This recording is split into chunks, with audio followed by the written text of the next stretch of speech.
দিচ্ছে ওগো খোদা রব্বানা। আর কি করে ঘোষণা করব এটাই আমার জানা হলো না।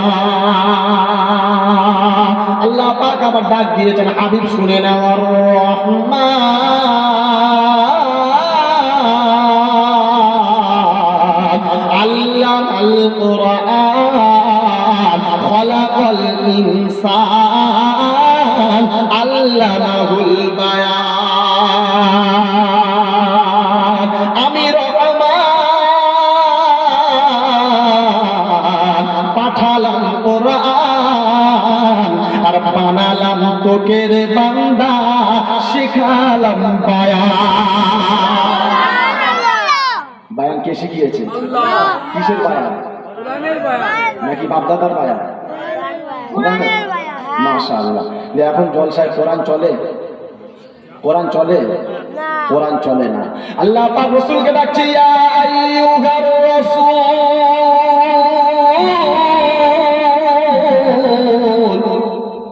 ও আমার হাবিব, ও আমার দোস্ত, ও আমার নবী, ও আমার বন্ধু, বাল্লিগ মা উনজিলা ইলাইকা মির রাব্বিক। তুমি তাবলীগ করো। কি করো? জোরে বলেন। তাবলীগ করো। তাবলীগ মানে এই তাবলীগ না, তাবলীগ মানে দাওয়াত দাও। কি করো? দাওয়াত দাও। আল্লাহ কি দাওয়াত দেব?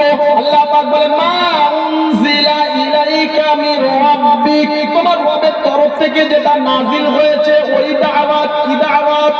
যেটা নাজিল হয়েছে রবের তরফ থেকে। কি নাজিল হলো? জোরে বলে।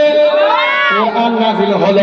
এই কোরআনটা এত মধুর কালাম, এই কোরআনটা এত মধুর কিতাব, এই কোরআনটা এত বড় কিতাব যে কিতাবটাকে আল্লাহ আসমানের কাছে আমানত দিতে চেয়েছিল।